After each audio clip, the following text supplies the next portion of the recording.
All right, now back to the Liberty University series, and I believe this is going to be like the transitional video where I'm not really going to be talking about my time as a student, but talking about my experiences as an employee. Obviously, what is it? When I'm recording this video, September 23rd. So yeah, October 17th will mark one official year since I left my job at the call center and became a full-time YouTuber. Now, again, I just want to put this out there. Like, you know, if you're watching this series, first of all, thank you very much. I really do appreciate the fact that you're watching. Obviously it's good for the channel, but also I hope that you know, my videos give some insight to a person who has been an online student, a residential student, as well as an employee, which I'll obviously get into in this part of my Liberty series. But you know, regardless of whatever the titles of the videos are, I just want to say, like, this is just done out of perspective.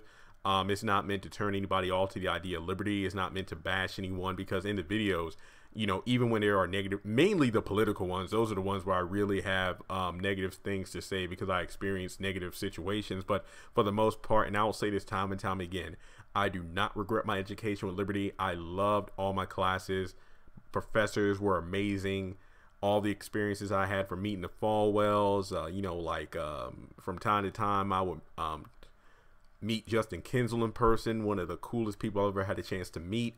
Not to mention, you know, the different campus pastors and whatnot, and just having great times, whether it be convocation or in prayer groups and whatnot. But on the flip side, you know, obviously it's a big college, stuff happened. But in any case, you know, this video, again, this is just like the introduction to how I became an employee. So really not the meat and potatoes, but really just, you know, kind of giving my origin story of being an employee. I mean, so if you're looking for, oh man, he got some juicy stuff about what's the inner workings like, you know, like betrayal, backstabbing. Nah, it's not really about that. Just origin story. So kind of like issue 1 of a comic book series. Exposition, maybe some action here and there, but, you know, mainly exposition. But in any case, how did this start? Spring 2014, graduated my first master's, went home, and I remember like, yo, this sucks. Like the first night, I'm like, now what? I mean, honestly, you know, and some people can attest to this, in some ways, you know, part of going to grad school is kind of avoiding the real world. It's like, ooh, I've been in college for a while. I've seen people that have made it to the outside world. It's not a pretty place. Kind of sucks, man. I don't want to do this. So let me go to grad school for a couple years or something like that. And I think I finished my first master's within like a year or so, or a couple of, I know I didn't take 2. I know that much, but yeah, for me, graduate school was a lot easier than I thought. I mean, here's a fun comparison for those who watch Dragon Ball. Maybe I should have done maybe I should do a video about graduate school too. I should definitely do that. Basically, and this obviously 2014, so this was around the time of the Dragon Ball Renaissance, when Battle of Gods, and then not long after we had Resurrection F, then Dragon Ball Super. But really, I guess the best comparison to graduate school, not to mention, you know, even when I talk about how I got the job and how I did well at that, here's just again, if you're not into anime, please bear with me for at least a couple of minutes. I felt like Goku, Super Saiyan 3, you know, just defeated Kid Buu. It was a couple of years after the Kid Buu saga. That's when Battle of Gods took place. I don't know, Akira Toriyama was wonky with the timeline there, but basically, you know how cocky and out of character Goku was when he challenged Beerus on King Kai's planet, and he went Super Saiyan 3. He thought he was the shit, and then he ended up being taken out easier than Yamcha.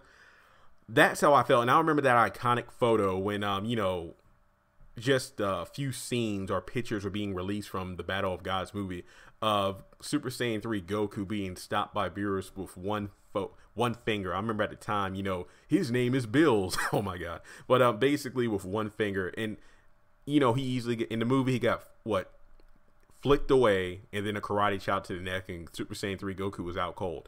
That one picture definitely defined what it meant to be in my position where I thought I was on top of my game. I easily squashed grad school. Well, I wouldn't say easily, but It was not as hard as I thought. Like I made it through, but that was my initial fear. So basically, that scene where Beerus is holding Goku back with one finger, like Goku's at max power. He thinks he's on top of the world. He's going to take this guy down easily, but get stopped by one finger. That was my reality. I was Goku conquering, you know, graduate school, and Beerus was the real world and jobs and stuff like that. And the same feeling, like, after I finished my bachelor's and whatnot, my associates, I'm like, oh yeah, grad school is a breeze. But no, actually I had a fear of grad school. But, you know, I'm like, I got this. So I remember like overloading myself that first semester. I bombed the one class that I had to retake, but I killed the other ones. But that's how I felt, like, you know, oh my gosh, like I got beaten down easily, but I overcame that.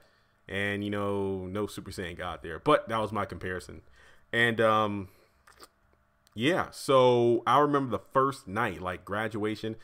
If I'm not mistaken, I did not even march across the stage during the Masters, because 2014, it was rain. Like, it was so much rain. It got so bad that they pushed my ceremony, which was supposed to be right after commencement. I was supposed to walk over to Thomas Road and, you know, cross the stage and whatnot.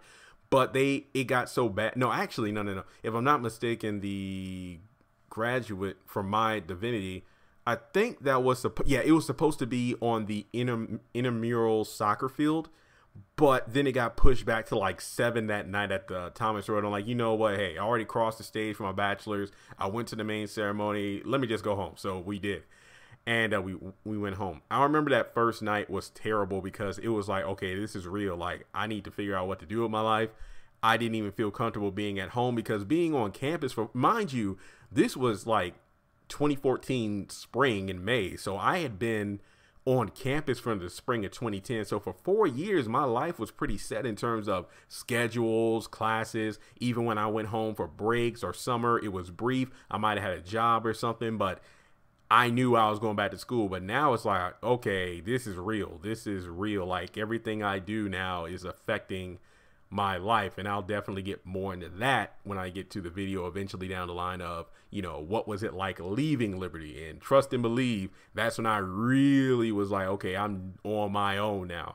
And, you know, obviously almost 1 year later, you know, there's been some ups and downs, but I made it through. But that video will come when the time is right. But basically, I remember a friend was telling me to hey, you're looking for a job, and he gave me the information, and it was one of those things where, like, you know, if you sell knives and like bump that, I ain't even go to the interview. I know that was unprofessional, but I didn't even, it was one of those things where you didn't really know about the job. It's like when somebody's like, hey, I got a job, here's this information, but you really don't find out about the job until you actually waste your gas money and go. It was kind of one of those situations, and it turns out I made the right choice by not even driving from Lynchburg. Mind you, I was still at home in Clover. This was an hour away, so that would have been like, you know, a waste of time and gas. But let me just talk about, before I even get to Liberty, and keep in mind, this is like unscripted. This Liberty series is like unscripted, aside from the topic, because sometimes I'll get off topic, but that's life in general, right? It's not a straight path. When it comes to school, and this is not knocking, like, any parents that support you if you're doing something, that's awesome, but I don't think parents realize how much of a struggle it is, because, and I don't mean to sound cliche, because like I'm 27 now, single, no kids, and I'm not saying this as a dating video or anything. That's not the case. It's just the fact that maybe if I eventually become a parent, maybe I'll be in their shoes, but maybe I'll just say from my experience what it was like for me. It's not easy, because back in their day, and I don't mean to call them old or any parents out there who are watching this who are in their upper 40s or in their 50s or whatever, you know, I remember, like, at least from my family, you know, whether it be my parents, aunts, uncles, grandparents and whatnot, they would talk about how they would just like quit high school and go get a factory job. And even if they didn't like the factory job, they would quit and then have a job like the next day, the next week, because there are factories and other companies. But now it really isn't like that. It's not. Finding a job, and I'm not saying, and I'm not knocking whatever struggle. It's just like, I feel like every generation has their own set of struggles. And it's like those who made it through their struggles and who may still be struggling look at the quote unquote obstacles of a younger generation. And it's like, get your butt out. It's like if you're for example, like working 8 hours in a factory versus working 8 hours like an office or a call center. It seems pretty obvious which job is more, will lead to more fatigue and whatnot, but I'll just use the call center job, for example, because that's obviously what I have the most experience in, because I did work one summer at a Bojangles for a month. Another story. This was like the summer before I went to my senior year of high school. Then another summer I worked in the same factory my mom does at Annan Flag Company. They aren't sponsoring the video, but Annan, you know, I worked there for one summer in the warehouse. Man, that was interesting. That pretty much taught me, yeah, I wasn't meant for manual labor. I definitely need to use my brain for a living. Then I worked as an intern at the Southside Virginia Community College in my hometown. Shout out to Nettie Simon Owens, who like created the job for me, like to be an intern for the summer. I will always appreciate that. But yeah, I mean, after I grad, those were like short summer gigs, but then I even had an internship while one of my semesters on campus. Like I had an internship working for like this college website, pretty much like a study. It was like a website to assist students with, you know, just how to make it through college and tips and whatnot. Not a Quizlet. It wasn't Quizlet or anything like that. It was like legitimate tips and whatnot for college. And, you know, I made money off of that. But this was like my first like big boy job, if you will, like the first adult job, the call center. But at that job, you know, you wore so many hats because you had no idea what kind of phone calls you would get, not to mention 40 hours a week. During my first, I think my first year, I had nothing. Or was it 6 months, a year? What? It was a while. It was months. It was like literally nothing but 1 p.m. to 10 p.m. shifts every day, Monday through Friday. And then of course, you know, the flex days where you would have one day of the week off and then you would work a Saturday once a month. It was like that. And like those calls could be brutal. Sometimes you can get a cool student, you can get an angry student, you get a student who just lost someone. You had to put on so many different hats because you weren't just an advisor. You were like a counselor, a friend, inspirational coach, a teacher in some respects, like a professor. But man, it was crazy. So there will be days where I'll be mentally exhausted. Like, you know, being an introvert anyway, it was hard enough to get on the phones. But yeah, it goes back to what I said before. Like my fatigue is like I don't think this ever happened. No, I don't recall this because like I said, I didn't really interact with a lot of people, but I can only imagine like if I was still in my hometown, like, you know, my grandparents passed away, you know, when I was younger, but I could just imagine like if I went up to one of them and they asked me how it was working, like, man, I'm exhausted. It's like I just had this long day and dealing with this. And like, you ain't tired. You were just sitting in an air conditioned building all day on the phone.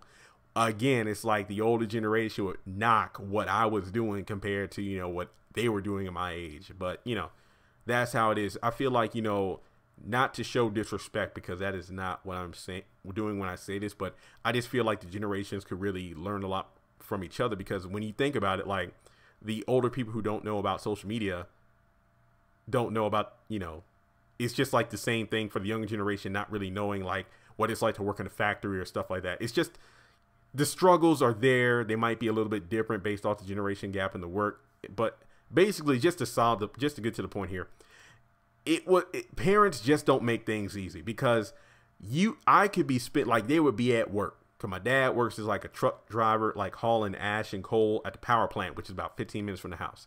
And my mom, you know, works at the flag company, obviously. I think she's a supervisor there, if I'm not mistaken. It's like, she's been there for almost 20 years, give or take. Yeah, almost there. And,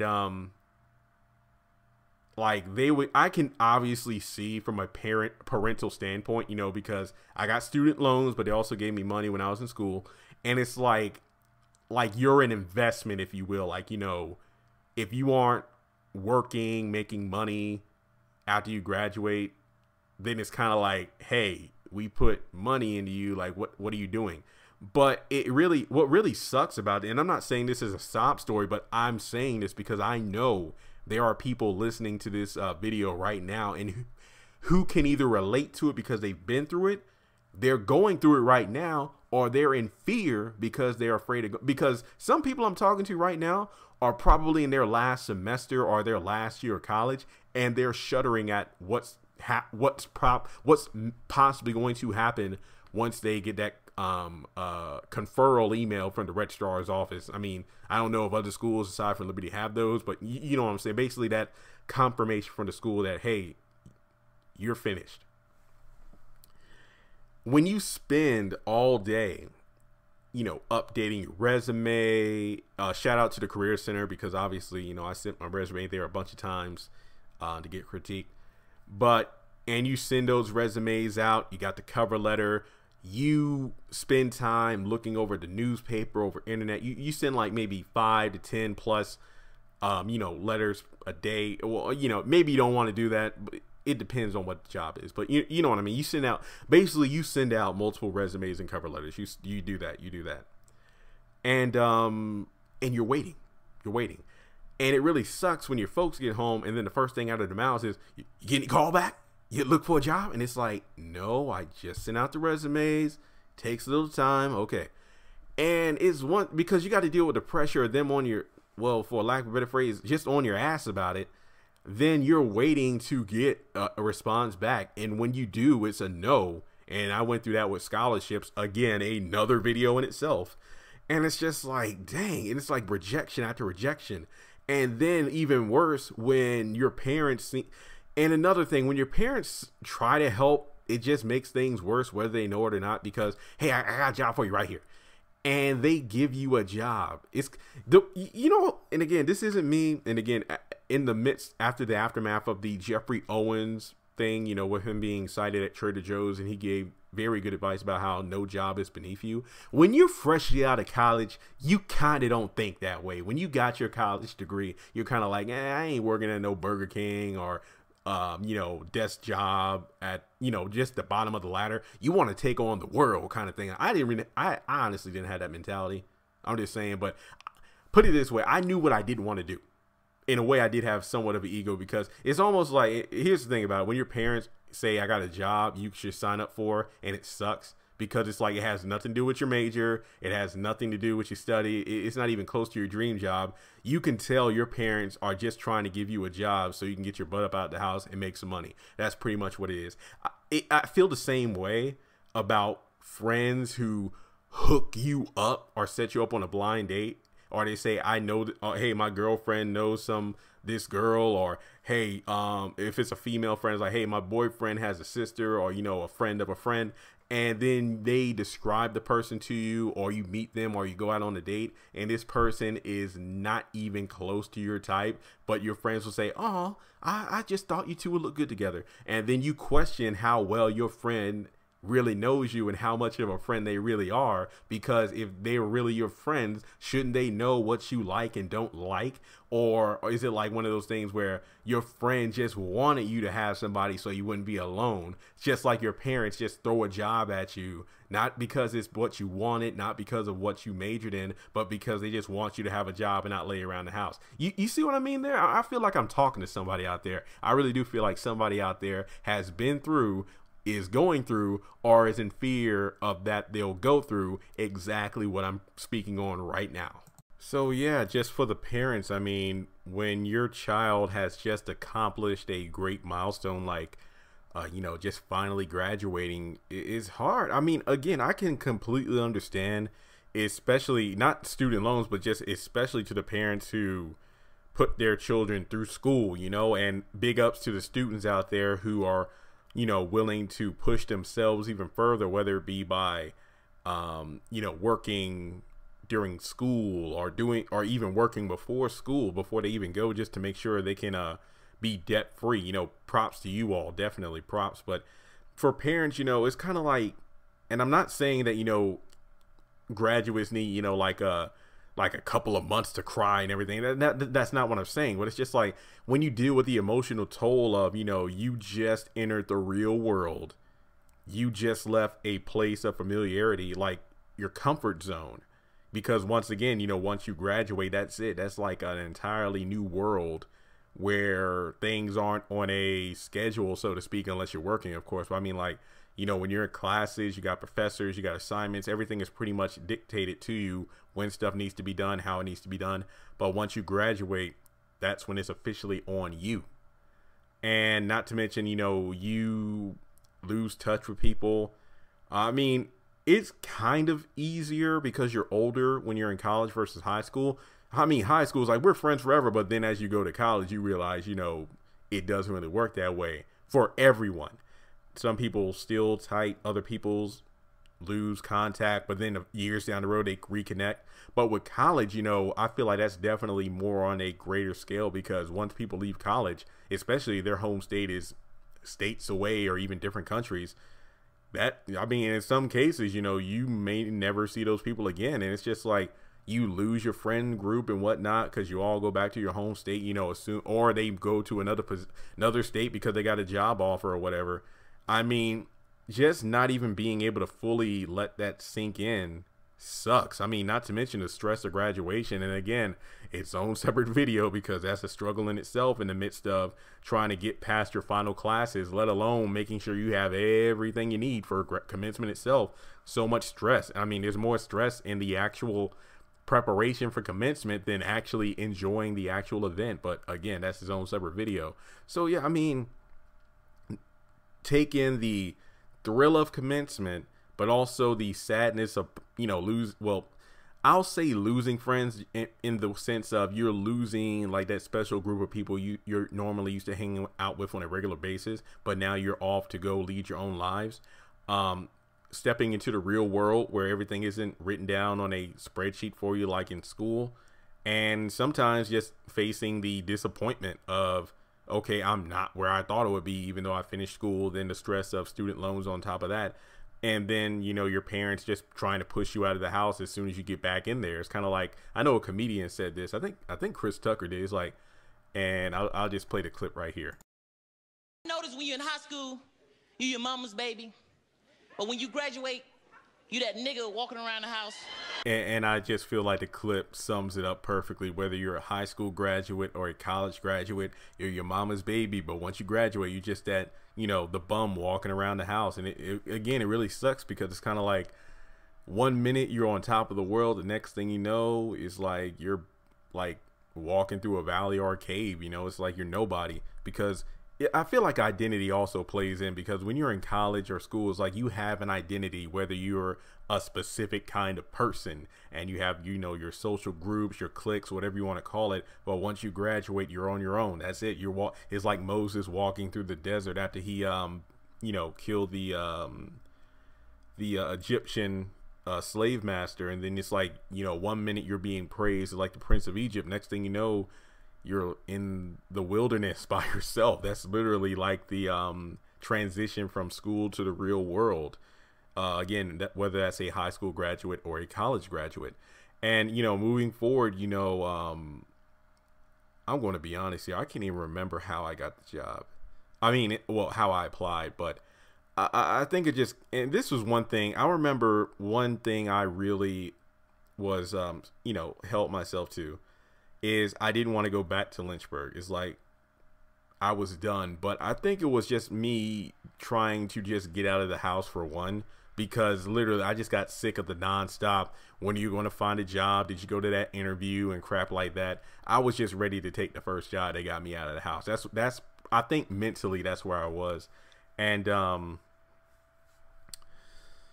I think it was just, I applied on the Liberty website, and I think within 24 to 48 hours, I got a phone call from Liberty, and it was a kind of a matter of phone tag, because I think the phone wasn't working, because I come from an area where cell reception sucks. Just to give you an insight, I grew up with dial-up in high school, just to give you perspective.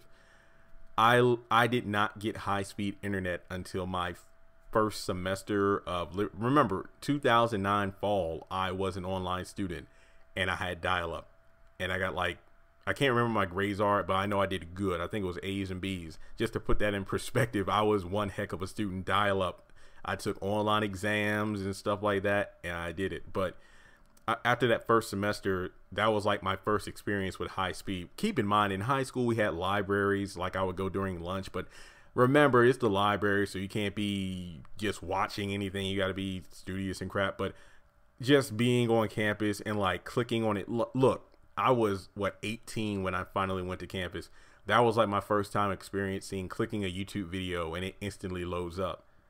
going to a website and all the pictures came up. When that was a big deal for me. And again, I come from a small town, so even going to college for a weekend was a big deal, just riding on a bus. And there were times on campus when I would just ride the bus to ride the bus.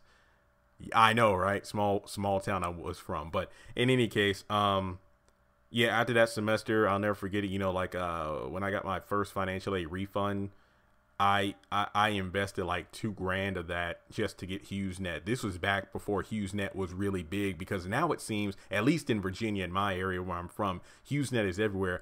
They had to come from West Virginia to Clover, Virginia to install the dish and everything. That's how far off I was. And yeah, I paid cash for the satellite. It wasn't a rent. I was just like, I'm paying for it in full. And I remember last fall, actually, last October, there was a HughesNet upgrade. The guy that came out was a guy my dad knew. It's like he knew that guy's dad. It's like, hey, you look like so-and-so's son. Like I am. It's like I work for HughesNet, because he just came, installed it, and that was it. I mean, but back during 2010, you know, about almost 10 years ago, it was a hassle to get that high-speed internet. But yeah, shows you how time passes and things change. But yeah, so I was just done and ready to go. I signed up for the job, and once again, cell service was wonky. So when they couldn't reach me on the cell, they called me on the house phone. I think I had an interview a couple days later. Parents drove me up there. I went in the interview. And you know that feeling where you're in a job interview? It felt like Ted, you know, when Ted in the movie didn't want to get that job at the supermarket and whatnot. That's how I felt. It's like I didn't verbally express myself like Ted, but it's kind of like, you know, I went in there, I met everybody, great people, and then I was sent on the floor in the call center and was sitting with an actual advisor for about 20 minutes. Just kind of taking it all in, you know, just to see if, you know, I could get a feel for it. And I was intimidated. I'm not going to lie, because that was a lot of stuff. I mean, now I can say, man, that's a breeze. But when it's your first time seeing like all the different files up on the screen and clicking buttons and chatting people, I'm like, what? And then getting up and going to another rep for, you know, talking about this and that. It was crazy. And once again, I think I sat through like 2 or 3 calls. So then after that, I got brought back to the back, and it was a double interview. I had like 2 people interviewing me, which was a breeze. So once again, shout out to Liberty's amazing career center that prepared me for that.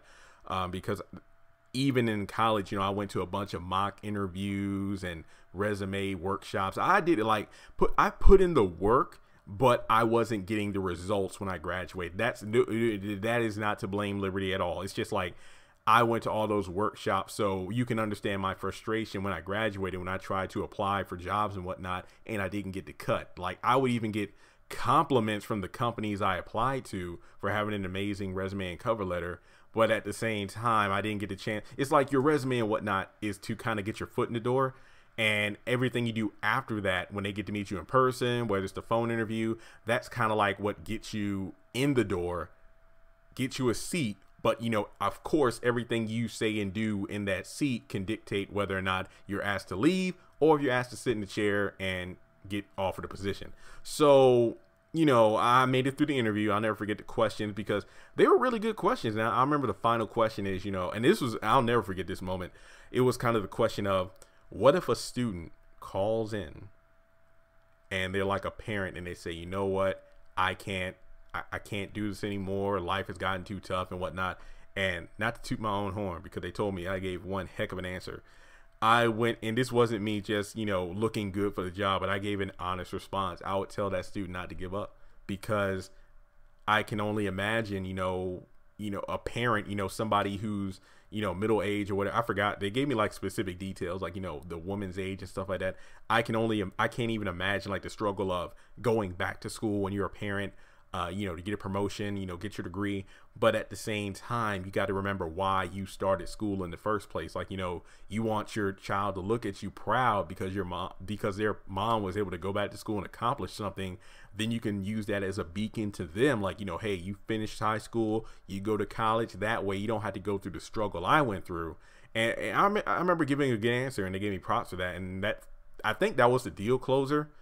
And that's how I got the job.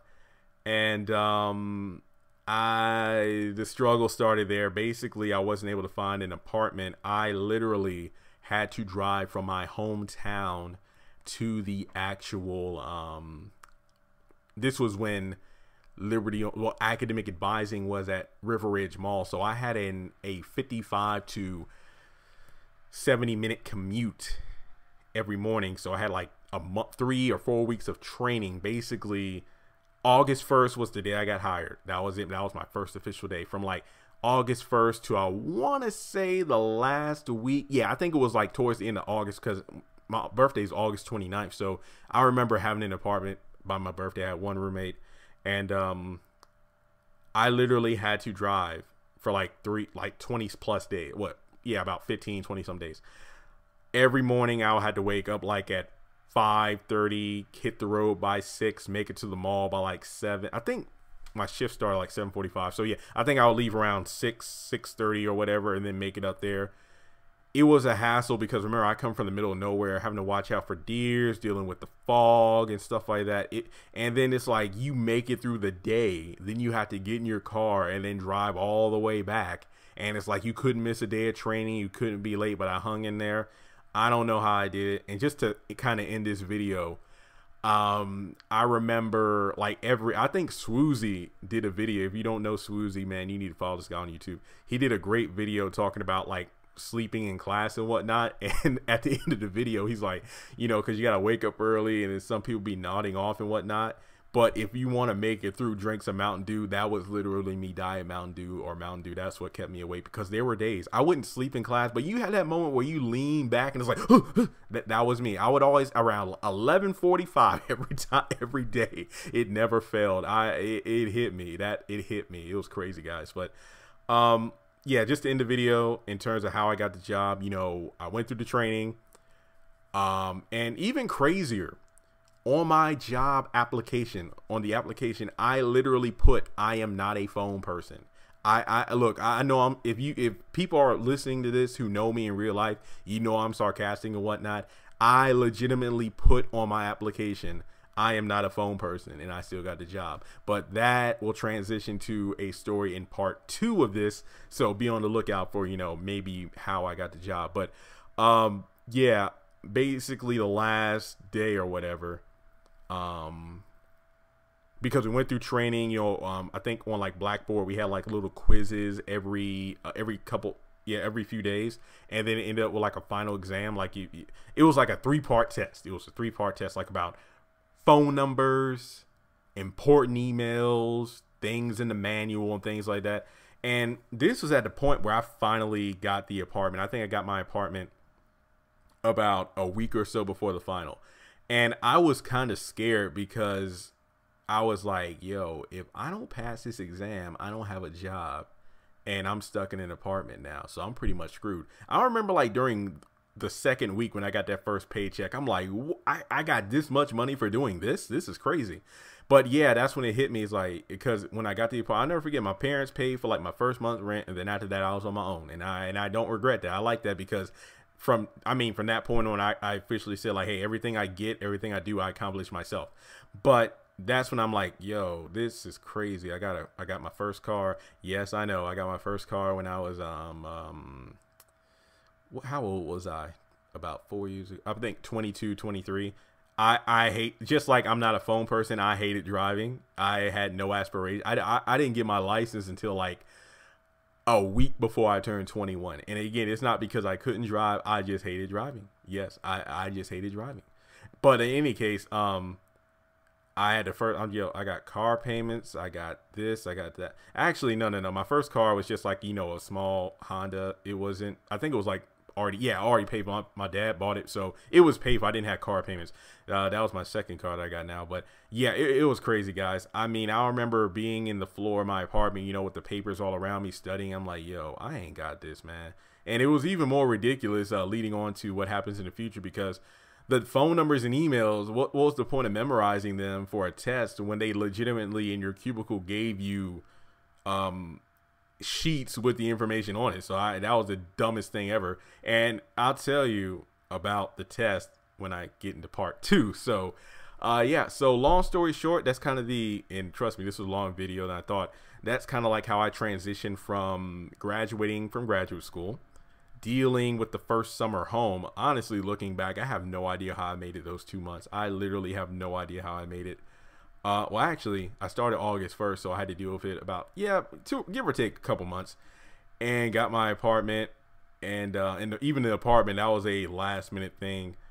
And yeah, crazy, right? So I went from graduate school, dealing with the summer stress, got the job interview, got the job, and then I'll pick things up in part 2 when I talk about the results of the exam and what was it like during my first few months on the call center. So if you enjoyed this series, definitely give it a thumbs up, comment your thoughts, and I really want to hear from those who, as I said earlier in the video, have dealt or dealing with or are in fear of dealing with the stresses of finishing up school and then transitioning to your first job. And yeah, subscribe so you don't miss out on part 2. Hit that bell notification icon so in case of new video alerts or post on the community tab, you're notified. So thank you all so much for tuning in. It really is a joy to reminisce about the good times and the bad times in regards to my experiences at Liberty University. But I really do hope that there's at least one person listening to these videos who gets an insight and, you know, helps them out in some way, shape, or form. So thank you all so much, and I'll talk to you all later.